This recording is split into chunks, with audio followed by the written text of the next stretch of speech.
안녕하세요. 공울천부경 제61강 진행하겠습니다.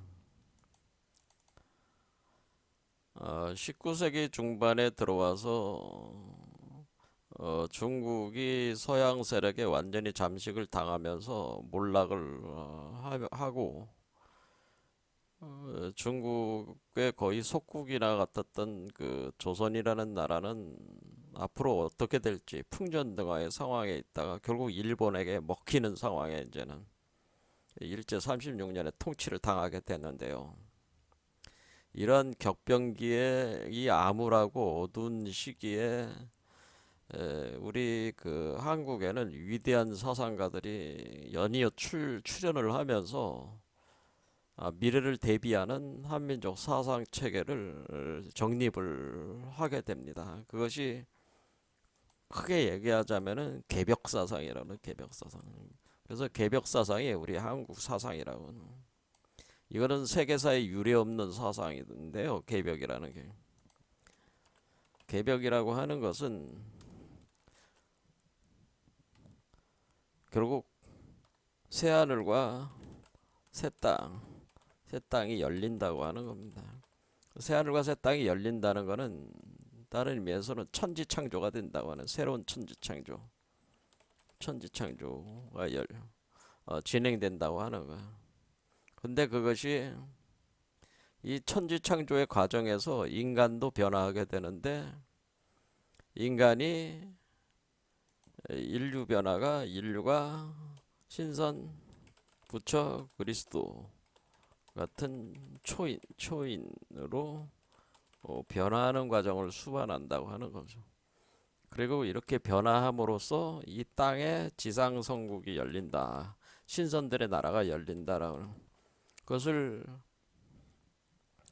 기독교적으로 보면은 지상천국이 되는 거죠. 그러니까 지상성국. 우리는 그걸 지상성국이라고 하는 거고, 그리고 기독교적으로는 지상천국이 되는 거고, 불교적으로 뭐요? 아미타 극락정토가 열리게 되는 점. 아미타 극락정토가 열린다. 그런 얘기가 되는 겁니다.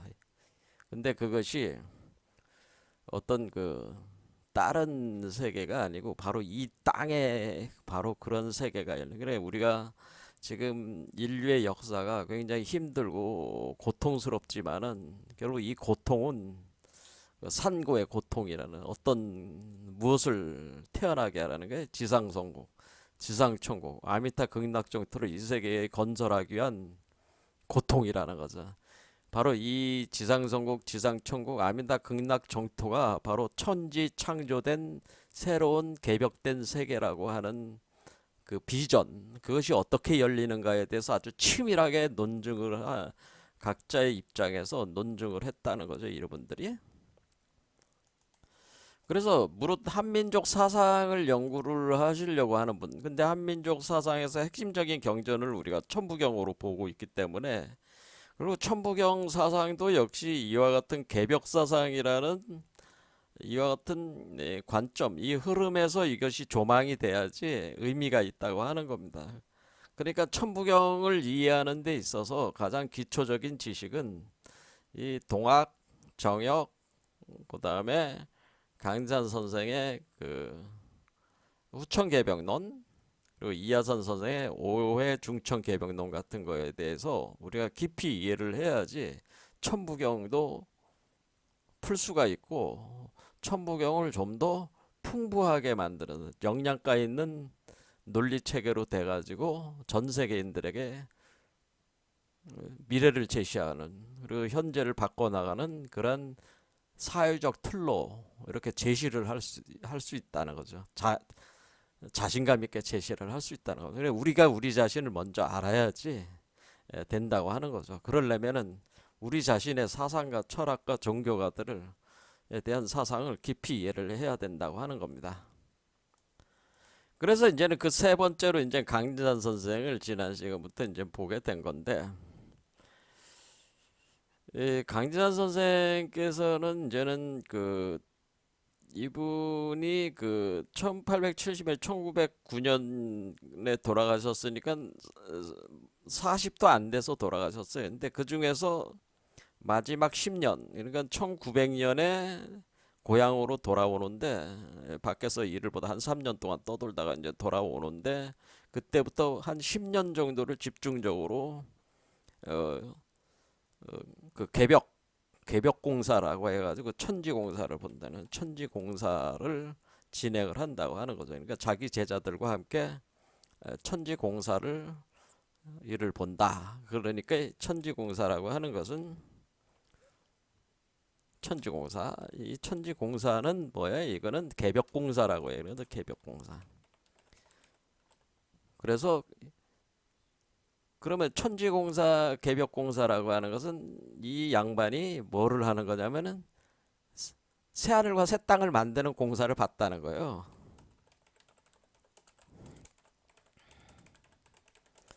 일을 했다. 그러니까 새하늘과 새 땅을 만드는 일을 했다는 거는 창조 작업을 했다는 거 아니에요? 뭔가 우주 창조 작업을 했다는 거잖아요. 한마디로 우주 창조 작업을 했다는 건. 그런데 이 새하늘과 새 땅을 만드는 이 천지공사라고 하는 이 우주 창조 작업이 이렇게 돌아다니면서 제자들하고 이렇게 하면서, 야, 이거는 무슨 천지공사야? 그때 일어나는 그 각종 그 에피소드 퍼포먼스를 하고 난 뒤에, 이것은 무슨 천지공사야? 뭐 숙구지공사야? 이거 뭐 이런 식으로, 뭐 숙구지라는 지역에 가서 무슨 일을 하는데 거기서 무슨 일을 봤어요. 그러니까 숙구지 공사야. 이런 식으로 공사 이름을 붙이는 거죠. 그런 일들을 한다는 거죠.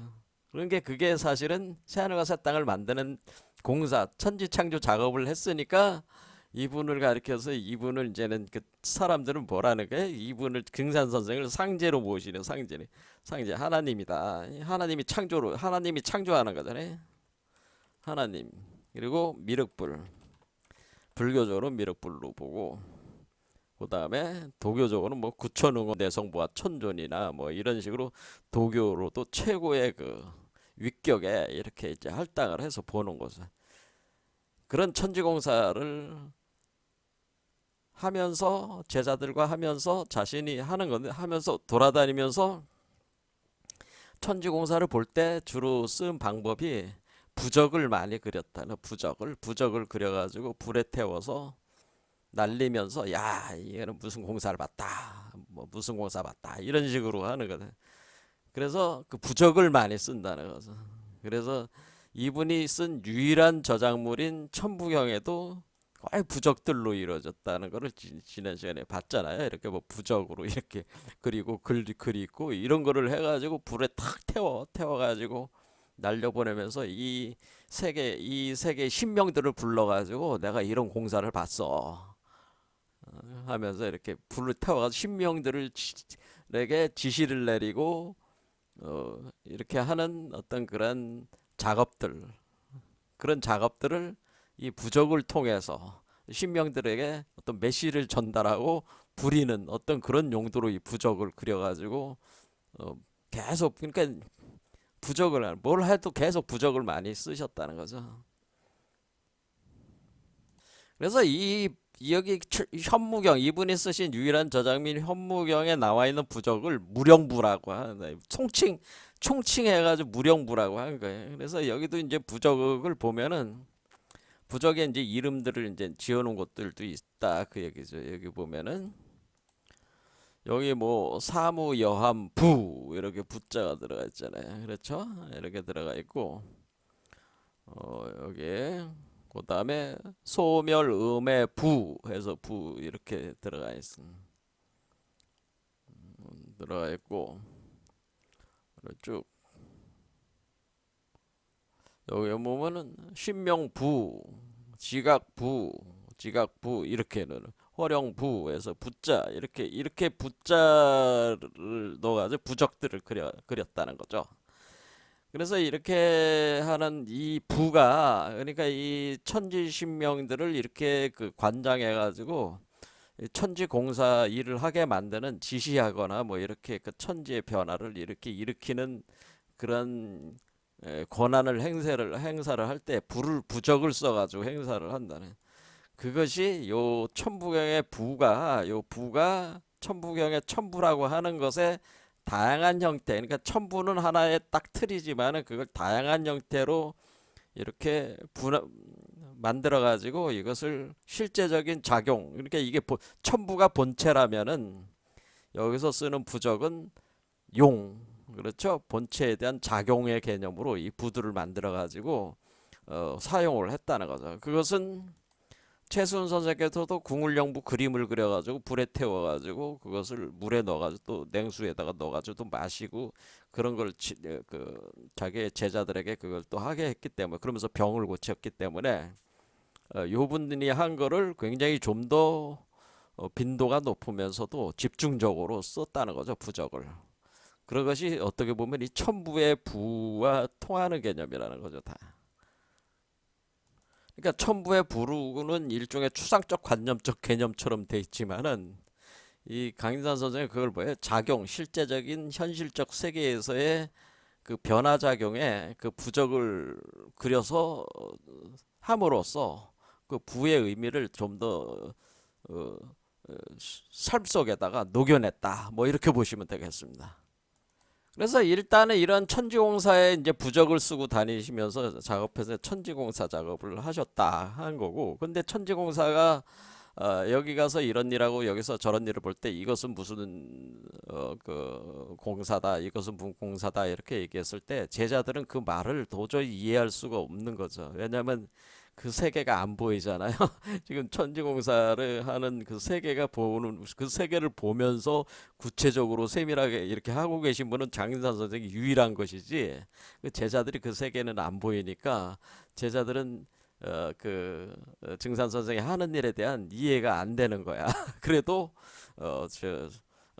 증산 선생이 워낙 그 신통력을 많이 보이셨기 때문에 사람들이 그게 다 인정을 하는 것이죠. 그래서 그 천지공사가 무슨 의미를 갖고 있느냐, 그거에 대한 각 천지공사에 대한 공사에 대한 그 해석, 그것도 굉장히 중요하다고 봅니다. 그런데 그거는 강산 선생의 제자들이 할 일이죠. 제가 그걸 할 일은 아니고 인연 있는 제자들이 하실 일입니다. 그리고 그 강산 선생께서는 그래서 이제 후천개벽론을 이제는 전개를 하시면서 뭐를 얘기하게 되냐면은 우리가 지금은 원시반본하는 시기다라는 원시반본. 그러니까 원시반본이라는 게 뭐예요? 이때 원시라는 게 원시 근원. 그러니까 이때 이 원자가 아니고 원시라고 해서 앞뒤에 이 원시 근원이 되는 그 시작점으로 돌아간다는, 지금 극즉반의 이치로 반본 그 근본으로 돌아간다라고 하는, 돌아가는 게 지금 우주 메커니즘이다.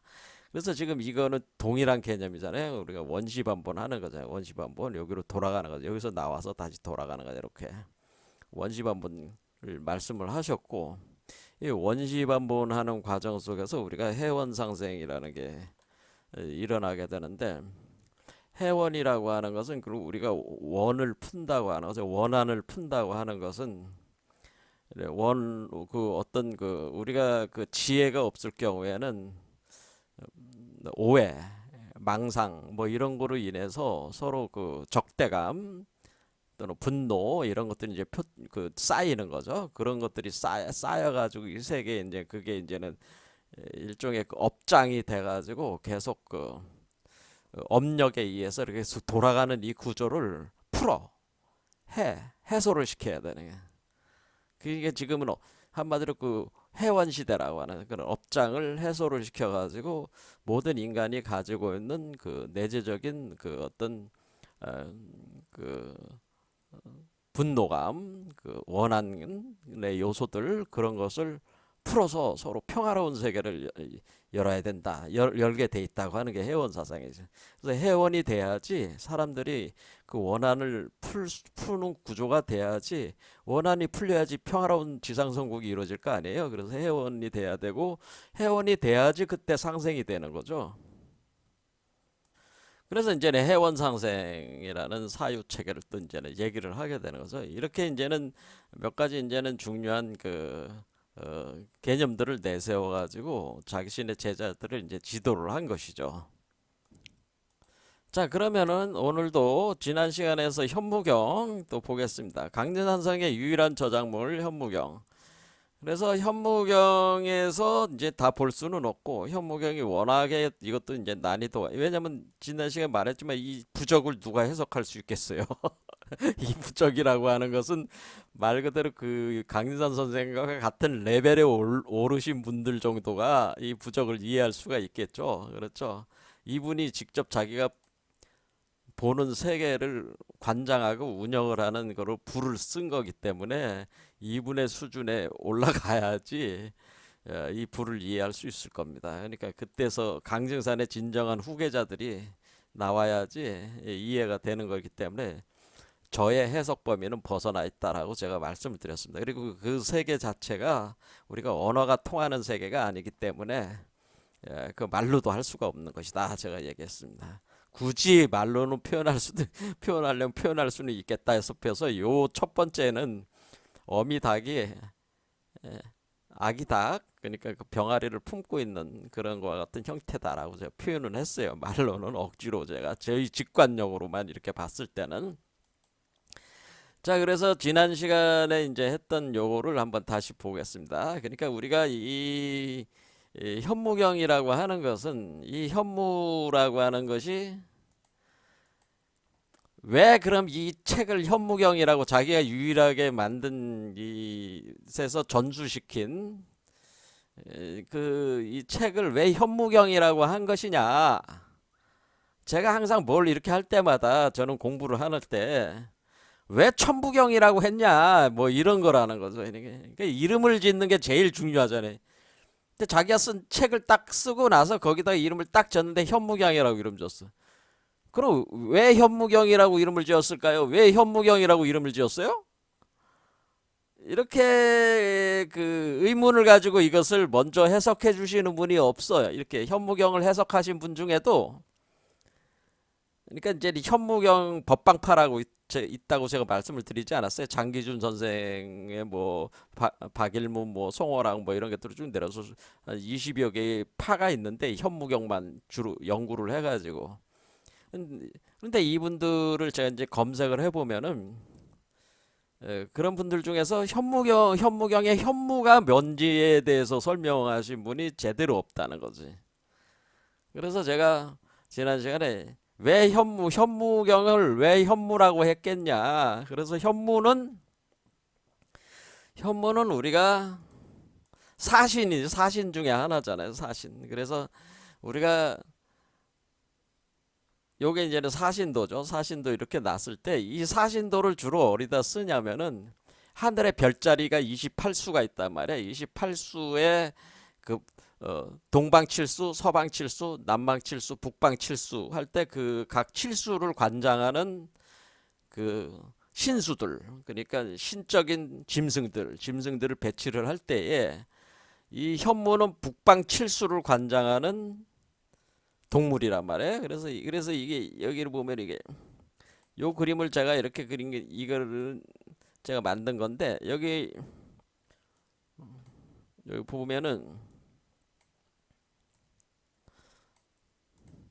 여기 북방칠수는 벽실 위허 여우두, 그래서 이렇게 7개의 별자리 큰, 그러니까 동양에선 별을 구간별로 이렇게 나누니까 7개의 칸이죠. 나눠진 구분된 칸. 그래서 총 28개란 말이에요. 그런데 여기 북방 칠수를 관장하는 신수가 현무입니다. 그래서 북방 칠수 이렇게 놓으면 됩니다. 그러니까 이 세계가 이와 같은 세계가 우리 몸속에 있다고 하는 거죠. 그래서 이거 이렇게 놓으면 된다고 하는 거예요. 그러니까 우리가 우리 몸 바깥에도 대우주가 있지만은 우리 몸은 소우주잖아요. 그럼 소우주는 소우주대로 대우주가 모사가 된 거기 때문에 우리 몸 속에도 대우주와 같은 형태가 그대로 투사가 돼 있기 때문에 동일한 그 형상이 있다고 생각하시면 되니까, 그거를 우리 몸 속에 있는 한마디로 우주세계, 그러니까 소우주의 우주세계죠. 이거는 그러니까 소우주의 우주세계는.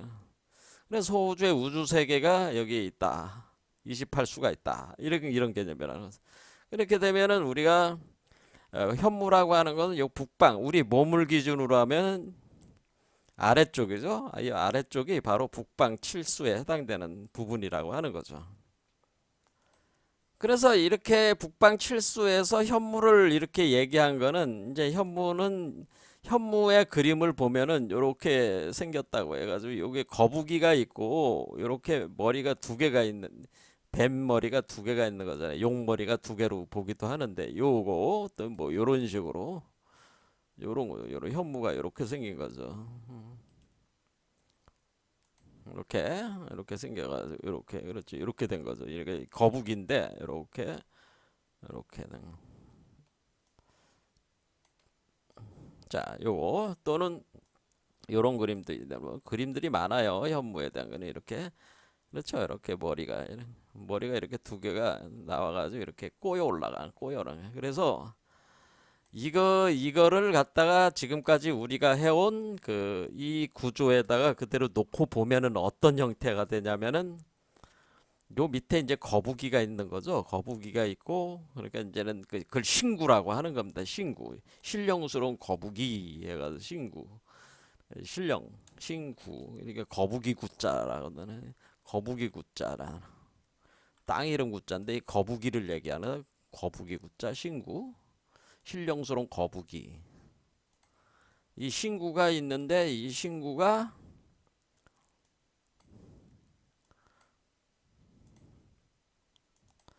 그냥 거북이가 아니고 이 신구가 현무라는 거죠. 현무가 현무적 작용을 한다고 하는 겁니다. 그럼 이 신구가 신령스러운 거북이가 현무가 되는 건데 이 현무가 여기에 이제 있다고 하는 것은 뭐냐면은 제가 이 하도라고 하는 것은 복희 씨가 하수라는 그 강에서 용마가 이렇게 나올 때 용마의 등에 그려진 그림이 하도라고 알려진 거고요. 낙서라고 하는 것은 우리가 하나라 위임금이 낙수라는 곳에서 올라온 그 신령스러운 거북이 등에 쓰여져 있는 글과 그림을 가리켜서 낙서라고 이렇게 한 거란 말이에요. 그러니까 우리가 여기에는 하도가 있는 거고 여기에 낙서가 있다는 것은 이 위에 쪽은 용마를 의미하는 거고 그러니까 용마가 되는 거죠. 여기 위에는 용마 개념이고 용마하도고 여기서는 신구낙서라고 하는 거야. 신구낙서. 그러니까 밑에는 거북이고 위에는 용마다 이렇게 보시면 되겠습니다. 그러면 우리가 이 낙서를 짊어지고 나오는 이 신령스러운 거북이가 바로 우리는 뭐라고 얘기할 수가 있겠어요? 이것이 바로 현무를 의미하는 것이기도 하겠구나라는 것을 알 수가 이게 바로 현무를 의미하는 거구나. 그러면 이 현무가 그냥 거북이 딱 그것만 있는 게 아니라 거북이가 머리가 두 개가 있어가지고 서로 꼬여 올라가니까 그 두 마리 용뱀을 가리켜서 꼬여 올라간다. 오를 등자를 써서 등사라고 했다는 거죠. 이게 등사. 그렇죠. 이게 등사라고 해가지고 그러니까 이걸로 따지면은 이렇게 되면은 요게 거북이가 요 거북이 머리 요거와 요 뱀과 용뱀이 꼬여 올라가는 요 두 마리 요걸 가지고 등사다 이렇게 하는 겁니다. 그러면은 이 형태를 잘 보면은 이게 그러니까 우리가 이 형태는 이 두 마리가 꼬여 올라간다고 하는 것은 지금 우리 구조로 볼 땐 궁울영부 빈몸 활성화 메커니즘으로 볼 땐 이 두 개의 그러니까 여기 빨간 뱀과 파란 뱀을 뜻하는 거구나. 이걸 알 수 있죠. 그러니까 여기다 거북이만 갖다 놓으면은 요게 현무적 구조가 되는 거죠. 여기까지 올라오는 게 그렇죠. 현무적 구조가 된다라는 거 알 수가 있어요. 그래서 그것을 또 이렇게 자료를 조사를 해보면은 우리는 뭐를 볼 수 있냐면은 우리가 모든이 아니라 우리가 여러분들이 제가 경주에 가서 태종 무열 왕릉을 가봤더니만 거기에 왕릉 같은데 이렇게 왕릉이나 또는 어떤 지체가 높은 사람의 그 귀족의 이런 무덤 묘에 가보면은 이런 게 있다는 거죠. 이렇게 생긴 게 있는데 여기 보면은 이게 이렇게 있어가지고 죽은 사람을 저기 안장해 놓은 게 릉이잖아. 릉? 왕? 근데 왕릉에 이렇게 돼 있다. 그럼 이게 이렇게 돼 있다는 거죠. 이게 이렇게. 그러니까 요게 바로 현무라는 거죠. 왜냐면 현무라는 걸 알 수 있는 거는 이게 여기에 여러분이 이렇게 기둥에 위에 용이 두 마리가 이렇게 있어요. 그러니까 이게 사실은 요 거북이에서 올라온 용 두 마리라는 걸 알 수가 있다는 거죠. 아, 그러니까 우리가 왕릉에 있는 요게 바로 이거에 대한 이름은 원래 이 왕릉에 있는 얘에 대한 이름은 따로 있어요. 따로 있는데 그것은 뭐 비희, 뭐 폐하, 뭐 이런 이름이 있어요. 자체 이름이 있고 이 얘의 이름은 그 비폐하인데 구룡자 중에 장남, 장남에 속하는 거야. 그러니까 구룡자는 뭐냐면은 용의 아들, 용의 아홉 마리 자식이 있는데 용에게는 아홉 마리 중에 아홉 마리의 그 자식이 있어서 구룡이라고 하는데 그 아홉 마리 중에 첫째가 바로 첫째 장남이 바로 비폐하고 이 비폐하가 바로 이게 현무라는 거죠. 그렇죠. 자, 그러니까 우리는 이게 얘가 구룡자 중에 장남인 비하고 폐하구나. 얘가 바로 현무였구나라는 거라도 얘가 바로 현무구나. 그래서 우리는 여기가 우리가 이렇게 있는 거는 여기 우리 몸속이 뭐라는 걸 의미하는 거예요. 여기가 바로 우리가 왕릉이잖아요. 왕이 묻혀 있다는 거죠. 묻히는 거. 묻힌 무덤이라고 하는 거예요. 그러니까 여러분의 몸은 왕이 묻혀 있는 무덤이야. 왕이 죽어 있는 무덤이야. 그러면은 그 죽은 왕이 부활해야 된다. 부활한다는 거죠. 죽은 왕을 부활시켜야 된다. 누구를 통해서 부활해? 자식을 통해서 부활하는 게 구룡자 과정이라는 거지. 죽은 왕이 자식을 통해 부활한다는 거죠. 왕릉이라는 개념은 뭐 죽은 왕이 자식을 통해서 부활하는 무덤 이런 개념이라는 거죠. 이해가 되시죠? 그래서 구룡자 중에 첫 번째를 둔 거는 이 죽은 왕이 그 왕이 누구예요? 얘가 왕이죠. 얘가 우주의 왕이야. 우주의 왕인데 우주 황제라고 그랬잖아요. 제가 우주 황제 원래 대우주의 황제인데 얘가 어떻게 됐어? 죽었어요. 이쪽으로 들어왔어요. 죽었다는 얘기는 이게 우리 몸속으로 들어온다는 얘기, 들어와서 여기서 씨가 됐다는 거죠. 자식의 씨로 됐다는 거예요. 그러면 이게 무덤이니까 여기다 묻었어.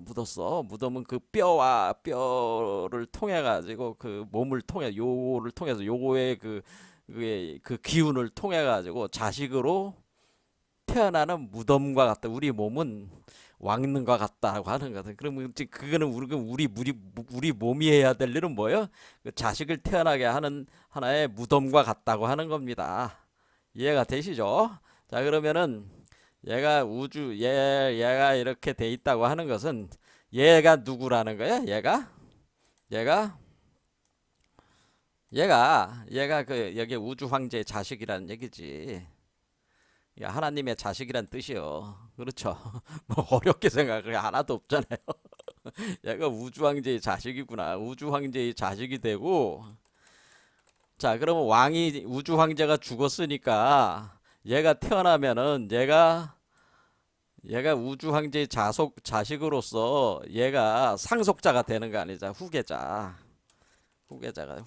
된다라고 하는 구룡자 과정을 거쳐가지고 후계자가 되는 거 아니겠습니까? 이 우주를 새로운 대우주의 주인이 된다고 하는 거죠. 요게.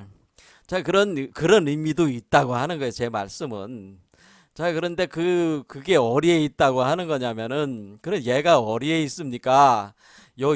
얘가, 여기 구룡자는 뭐를 했냐면, 입에 보면은 여의주를 물고 있다는 거예요. 여의주.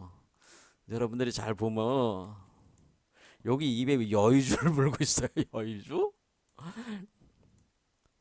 자, 여의주. 아, 이게 여의주. 이 바로 이 여의주라는 요 구슬 알 속에 이 여의주가 바로 우주알이란 말이야, 우주알. 그렇죠? 이건 설명했죠? 그래서 여의주가 우주알이래 가지고 이 여의주 속에 이 아이가 있어. 이게 요게 뭐라는 거야? 이게 여의주라는 거죠. 그렇죠? 자, 이렇게 동그랗게 생겼잖아. 요게 여의주야. 그러니까 여의주가 여기 아래쪽에 입에 물고 있는 여의주가 위로 올라와서 여의주가 어리에 온다는 거야. 강등산이 얘기를 하기를, 강등산이란 분이 나는 여의주를 입에 물고 있다. 그런 표현을 이게 뭐야? 아, 여의주. 아, 이게 여의주구나. 여의주인데 강등산이 뭐라 그래요? 나는 여의주를 입에 물고 있다. 그러니까 자신은 저 금산산 미륵불은 여의주를 손에 들고 있지만은 나는 여의주를 입에 물고 있다는 뜻은 이 여의주가 이 아래쪽에 있었던 여의주가 요 입으로 들어온다는 뜻이죠. 그렇죠? 요게 여기 입에 위치해 온다는 거지 이렇게.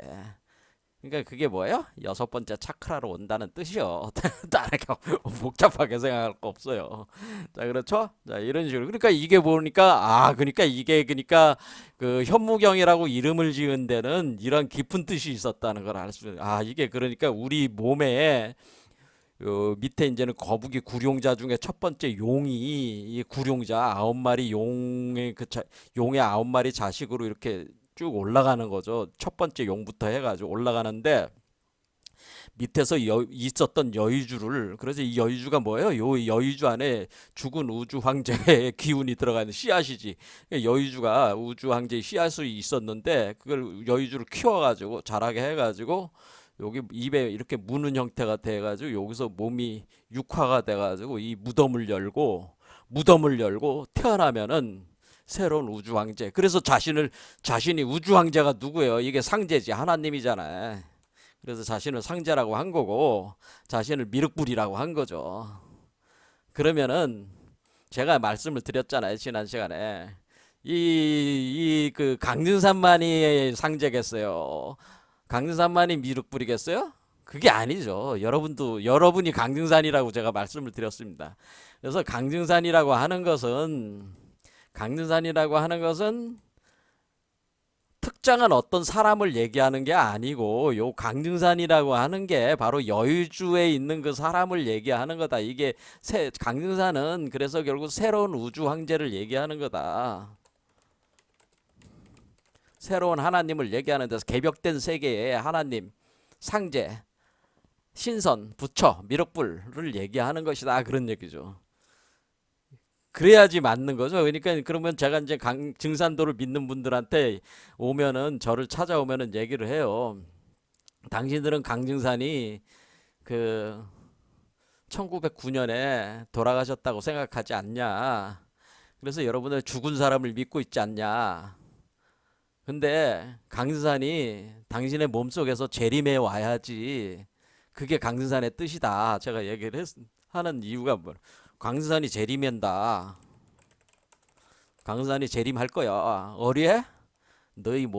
당신 몸속에 들어서 재림을 해옵니다. 그러니까 강승산을 다른 데서 찾지 마시고, 아니 강승산이 뭐야? 법통이라고 그래. 그러니까 이제 그 증산도들이 추구하는 게 뭐예요? 도대체 누가 그 정통을 이은 거냐? 그러니까 증산 선생은 돌아가셨으니까 누가 자기의 그 정통, 그 한마디로 누가 정통 계승자냐? 이게 계승자 싸움을 계속하고 있잖아요. 누가 강증산의 정통 계승자냐? 이 싸움을 계속하고 있어요.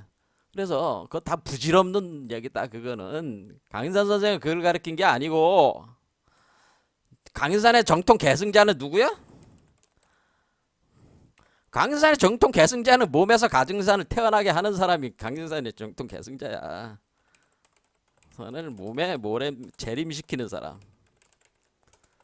재림시키는 사람이 강인산의 정통 계승자야. 그러니까 강인산의 정통 계승자가 한 명만 나오겠어? 수천 명, 수만 명이 나올 수도 있지. 그러니까 어떤 특정한 사람이 정통 계승자가 되는 게 아니니까 그런 법 정통성 싸움 좀 하지 마라. 그런 차가 그게 서로 간에 서로 뭐 나는 뭐 이름이 서로 다르게 나는 뭐 대순진리야다 나는 뭐 증산도다 뭐 각자 자기네들 그러면서 특히 강윤상 부인이 셋이잖아요. 셋이었잖아요. 그래서 셋 부인과 또 첫 번째 부인한테 따님까지 있었잖아요. 그거 가지고 이제는 자기네가 나름대로 그 여자들 가지고 또 그 뭐 또 적통이 어떠니 그렇게 자꾸들 싸우는데 그것도 다 하나의 그 상징 비유예요. 여자들도 그냥 그 여자들 세운 게 그냥 세운 게 아니고 그 이치를 설명하기 위해서 세운 거예요. 그것까지 설명을 하면 이제 시간이 많이 가니까 안 하겠습니다. 어쨌든 여러분이 바로 강승산의 부인이지. 그러니까 부인이 누구야 사실은? 원래 여러분이 이게 강릉산이야 원래 지금 이게 강릉산이다 원래 이것도 강릉산이야. 그러니까 강릉산이 씨앗을 여기다 뿌렸잖아. 뿌림을 당한 사람이 여자잖아.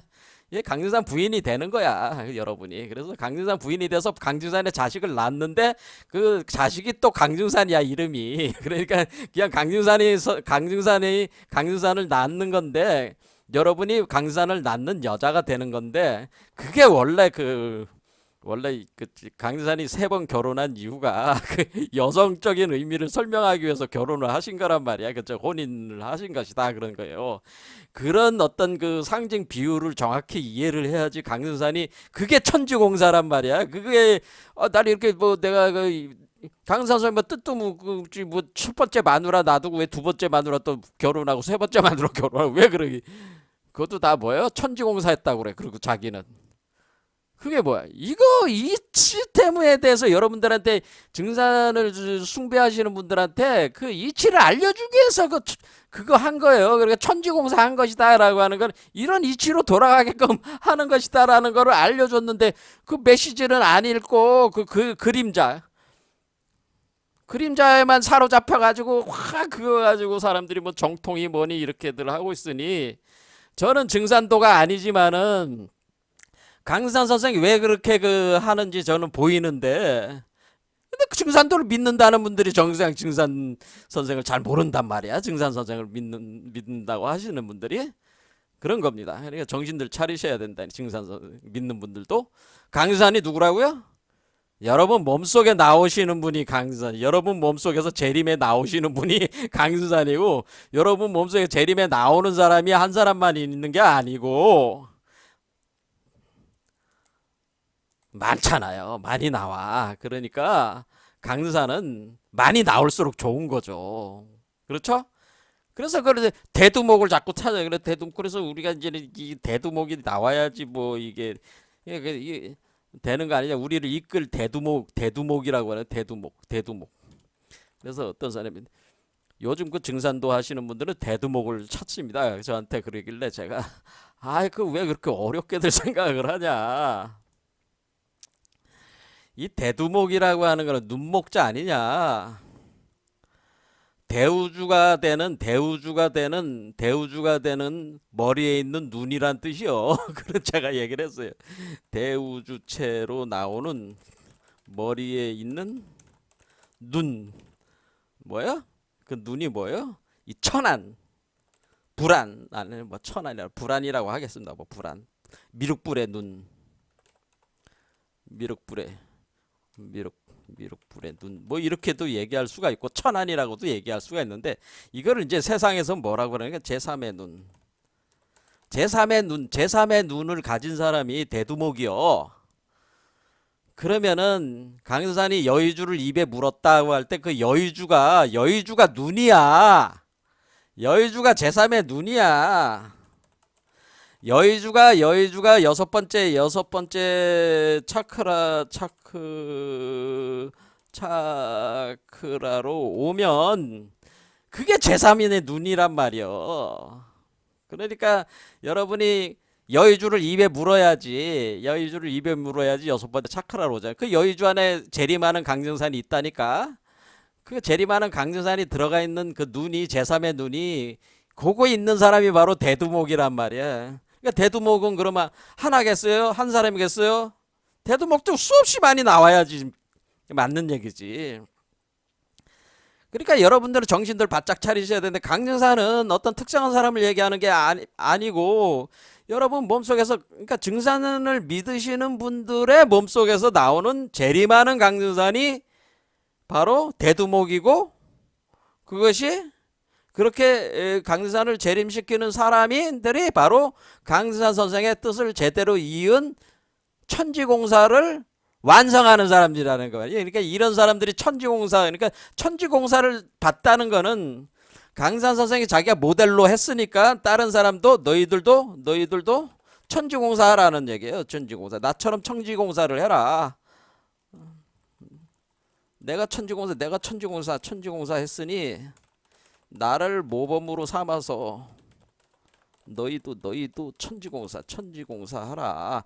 그러니까 개벽하라는 얘기예요. 그런데 그 모범으로 보여주기 위해서 자기가 대자들을 끌고 다니면서 야 천지공사 봤다, 이거 봤다, 저거 봤다 막 하는 건 뭐야? 이렇게 이런 이치를 깨달아서 이런 이치로 너희들이 네 몸속에다가 여의주를 그 우주화를 만들어 가지고 천지개벽하는 존재가 되라. 이렇게 가르쳐놨는 건데, 그러니까 천지공사가 뭔지도 아직도 모른다는 거지. 증산 추종하시는 분들. 그러니까 저같이 이제는 증산 선생은 이제 저는 추종을 안 하니까, 저는 원래 종교를 이제 추구를 안 하는 사람이잖아요. 그러니까 저 같은 사람도 알겠는데 왜 정작 증산 선생을 따르시는 분들은 왜 이렇게 무지할까? 왜 이렇게 쓸데없는 데다 시간과 에너지를 낭비하면서 하는 것일까? 그런 안타까움이 있어요. 그래서 제가 사실은 저는 증산 선생하고 크게 인연 있는 사람은 아니기 때문에, 인연이 없는 사람이, 인연이 없는 나도 알겠는데 인연이 많으신 분들이 오히려 잘 모르니까 좀 제가 볼 땐 답답하다, 그런 얘기입니다. 자, 그러면은 이제 현무경이 이게 지금 현무가 왜 했는지 이게 이런 개념을 아셨죠? 그래서 지난 시간에 그래서 이제 첫 번째 이제 기우정을 일일 사시라고 하는 것이 바로 뭐라고 했어요? 이배물 이 강진산이 육화가 돼서 태어난 날이 바로 기우정을 일일 사시라고 하는 거고, 기우정을 일일 사시가 그 사주로 얘기한 거, 그게 바로 봉황이 된다는 뜻이다. 사시, 뱀이 봉황이 되는 때다. 그럼 뱀이 여기 올라와서 봉황이 이렇게 되는 때가 기우정을 일일 사시다, 이때가. 그래서 기우정을 일일 사시라고 표현을 해준 거다. 이 우주 황제의 자식, 새로운 우주 황제가 태어나는 날. 그래서 새로운 우주 황제가 여의주에서 태어나는 날. 이것이 바로 기우정을 일일 사시다. 이런 얘기를 말씀을 드렸고, 그리고 여기서 이제는 손자사무, 익자사무라고 하는 것은 이 주역을 공부한 사람들은 금방 알 수 있는데, 또 주역을 공부했다고 아는 것도 아니에요. 이게 이치를 모르니까. 그래서 이게 참 답답한 얘기다, 그런 얘기입니다. 자, 그러면 이게 이 익자사무, 손자사무는 주역에 나와 있는 내용입니다. 그래서 지난 시간에 말씀을 드렸지만은, 자, 중천감리 1200기도라는 거, 1200기도라는 게 있습니다. 중천감리. 이거는 어떤 도상이냐면은,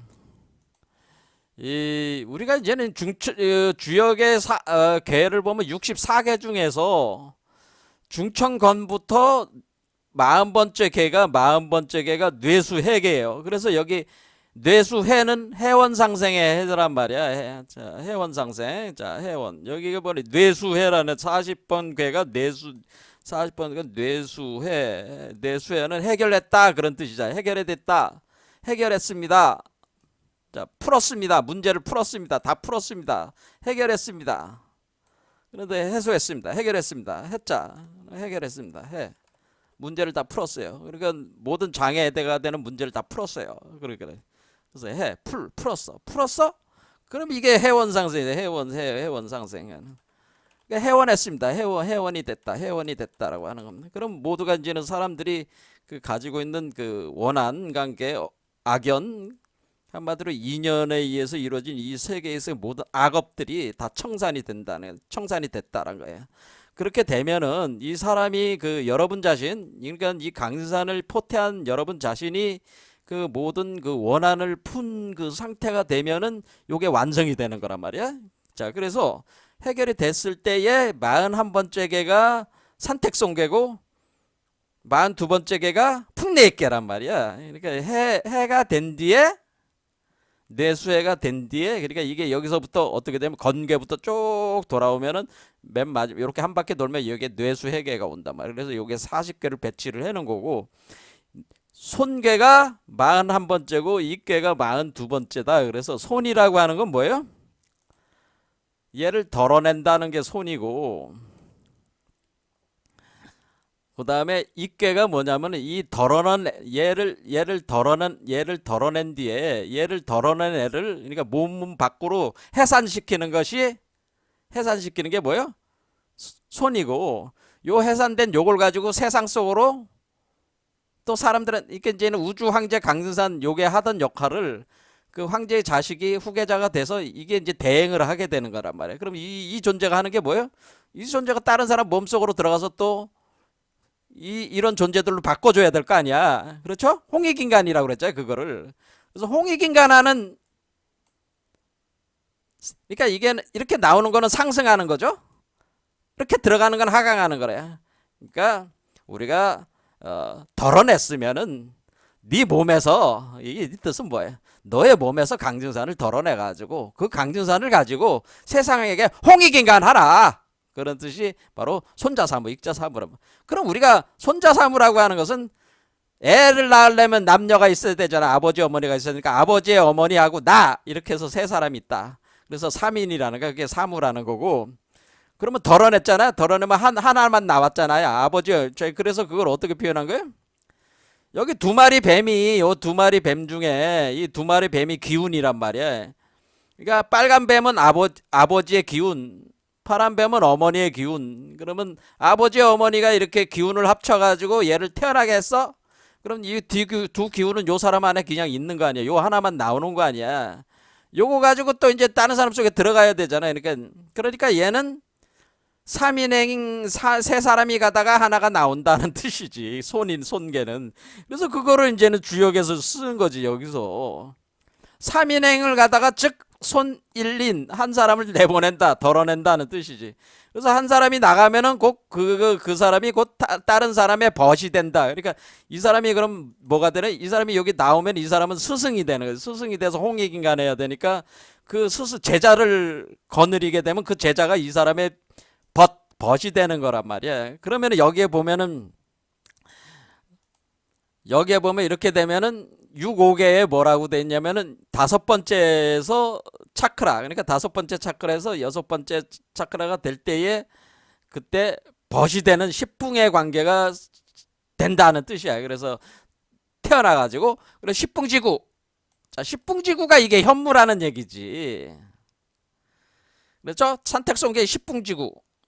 아, 이게 십풍지구가 그냥 있는 게 아니고 얘가 그러니까 6,5효에 십풍지구가 있고, 산택손에 6이 산택손에 6,5효에 있고, 그렇죠? 요 효에 혹 익지, 익으로 간다. 그러니까 내가 손인데 세상에게 홍익인간 할 수도 있다. 그때가 되면은 십풍지구가 된다. 그렇죠? 그러면은 손계에서는 어떻게, 손계에 와서는 두 번째 6,2효에 혹 익지 십풍지구가 여기 온다. 그런 뜻이에요. 아, 그러니까 현무가 여기로 오는 거지. 그러니까 우리가 이 사람이 이제는 스승이 돼가지고 나와서 벗을 사겨가지고 제자들을 만들어가지고 요 6,5에 태어난 6,5의 존재로 태어난 이 강증산을 풍내에게 6,2효로 보내면은 이것도 역시 십풍지구. 이 십풍지구가 이렇게 들어간다는 얘기지. 그 사람한테, 제자들한테. 그래서 요게 현무라는 얘기지. 이게 현무라는 얘기지. 그러니까 이 구가 뭐야? 현무라는 얘기지, 현무. 그렇죠.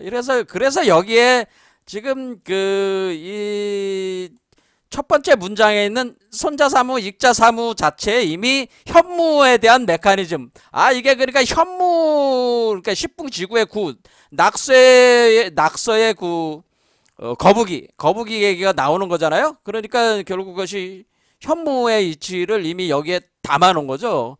그래서 그 여의주가 태어나가지고 그 강진산이 태어나는 게 규정을 이를 사시고 이렇게 이걸 설명을 이렇게 한 거란 말이야. 그러니까 이거는 주역을 알아야 되고 그렇죠. 규정을 일일 사시가 이것이 뱀이 뱀과 봉황이 이렇게 되는 봉황이 되는 이치 이런 걸 알아야지 그래서 해석을 할 거 아니에요? 특히 이제 주역을 알아야 돼. 주역을 모르면은 해석할 수가 없어. 근데 제가 보니까 이거 주역으로 해석을 제대로 한 사람이 없어. 자, 왜 현무경이라고 했느냐? 왜 현무경이라고 했느냐라는 그 이유도 뭐에 있는 거예요? 손자사무, 익자사무의 십풍지구라는 이 표현에 있다는 거지. 십풍지구의 구. 자, 오늘 여기까지 하겠습니다. 감사합니다.